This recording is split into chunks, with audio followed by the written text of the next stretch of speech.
They made a double-decker handlebar. You won't find them in bike shops, and they're owned by LeBron James. They are Canyon, although Canyon wasn't even Canyon to begin with. It was Radsport Arnold.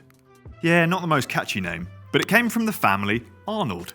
The German company started in 1985, when brothers Roman and Frank Arnold started selling Italian bike parts that their dad imported from this blue trailer. It wasn't until 1996 when they released their first branded bike and renamed their company to Canyon in 2002. Good move. From day one, Canyon went against the grain. They didn't sell through bike shops. They went 100% direct to consumer, which was weird as hell at the time, when pretty much everything else was sold through shops. Bear in mind this was 2002. Can you remember what the internet was like in 2002? Because I can't. It was mainly cats, right? And stupid videos. Could you even buy things on the internet in 2022? Well, apparently yes, because Canyon were very successful. Removing bike shops, on paper, means less people taking a slice of profit, which means a lower priced bike. And in practice, Canyons have been a fair bit cheaper than the competition, the traditional big brands, although that gap seems to be closing and there's definitely some overlap depending on where you look these days. On the whole though, they do have a reputation for being good value. But removing bike shops from the sales pipeline does mean customers are left having to source their own servicing and maintenance. Some shops will be happy to work on them. Some are a bit reluctant. Cutting out bike shops did piss some people off, but they do have deals with some shops now where you can pay a fee for them to assemble your bike for you when you order it. They hit the ground running when it came to road bikes, releasing the Carbon Ultimate, which then became just the Ultimate. The original bike looks so good. That would still be a fast bike today, look at it. Baden Cook rode this bike to Canyon's first World Tour victory at a stage of the Tour Down Under. Baden Cook gets it, he gets it clearly. The first of many professional race results for the brand. Speaking of which, they sponsored loads of pro teams as well, like Canyon SRAM, Alpecin-Deceuninck, Movistar, Katusha, Unibet, and their success hasn't just been down to pro cycling sponsorship. They have individual ambassadors like F1 driver Valtteri Bottas, triathletes like Jan Frodeno, Alejandro Valverde, even though he's retired from pro racing, Sam Pilgrim, Fabio Wibmer, and Eric Zabel. Oh wait, no. They dropped him because everyone found out he took EPO. And LeBron James. Alright, he's not just an ambassador. LeBron James, one of the most famous and successful basketball players in history, is an owner of Canyon bikes. Well, a very small owner. Actually, he's quite tall. I think we can do whatever we want. He put $30 million into the company in 2022, and they launched a campaign together called Find Your Freedom. Basically, they have a deal where Canyon donates bikes to kids who need them. Students in LeBron's I Promise program, a school that he supports. It's lovely stuff. Anything that brings cycling to people that might not necessarily be exposed to it otherwise gets my vote. He was actually supplying bikes to kids in his hometown in Akron way before this deal with Canyon. He set up a school and repeatedly supplies all of the students with bikes and helmets, which is absolutely sick. Good job, LeBron James. And Canyon. Right, that's enough about people. Canyon is notorious for weird tech, like this double-decker hoverbar thing, which used to come on the Grail gravel bike. Yes, look at that. It's like a Fokker triplane. It's exactly what it looks like, a two-layered bar. Canyon marketed the upper section of the hoverbar as a flex area. It's supposed to absorb vibrations and road chatter. They claim it offered 7 times more vertical deflection than their standard H31 ergo cockpit, allowing the rider to float over terrain without fatigue. Some people found it annoying for fitting bags too, and Canyon discontinued it, apparently because it wasn't aero enough. They also make handlebars with adjustable width. These are bangers in my opinion. There's been versions of these for the Endurace, the Ultimate, and the Air Road, and the older version is called the CP0018, and the new one is called Pace. Basically, you can undo a couple of bolts on the bars and change the width, which is fantastic because humans are lots of different widths.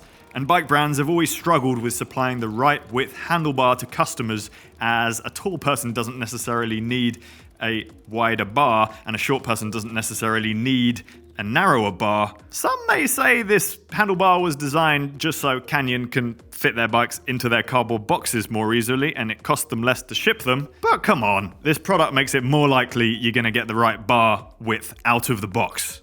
And that's a good thing, because no one wants to faff around with that. And if you just wanted to experiment with going wider or narrower, you can.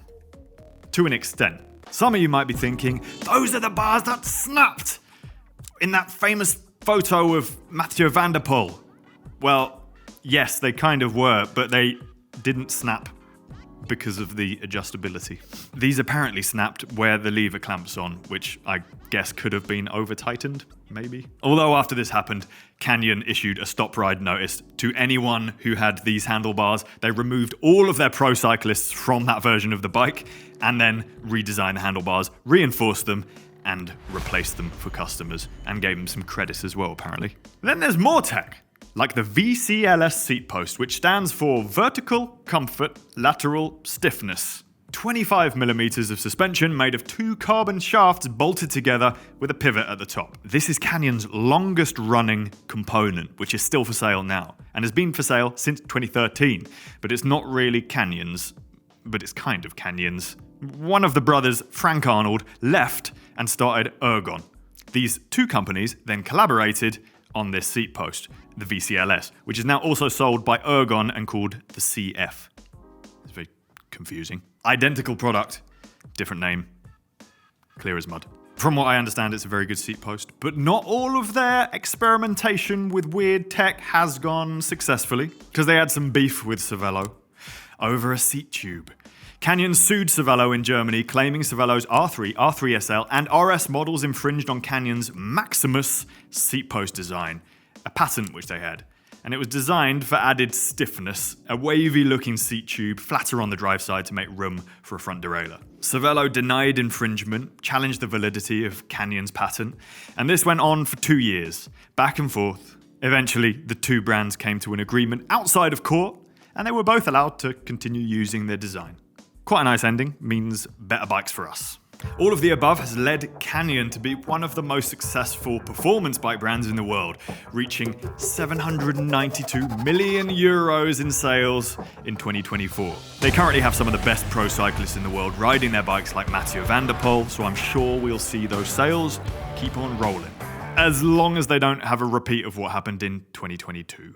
Just before the new year, Canyon was targeted by cyber criminals. A hacker group who apparently targets big businesses managed to access Canyon's IT systems, affecting their headquarters in Koblenz, Germany, as well as all international branches of Canyon, except for the USA, which was running on a different IT system. This led to bike deliveries and customer contact being delayed, with hackers gaining access to sensitive information. The hackers also encrypted, so locked down parts of Canyon's software and files, making them inaccessible. This has all of the hallmarks of a ransomware attack. The attack shows massive criminal intent, said Canyon CEO Roman Arnold. Due to the encryption of our IT infrastructure, work and business processes were temporarily massively affected. Often hackers will gain access to and then lock a company's computer systems to then demand money from them. A ransom. Now, Canyon have never said this is what happened.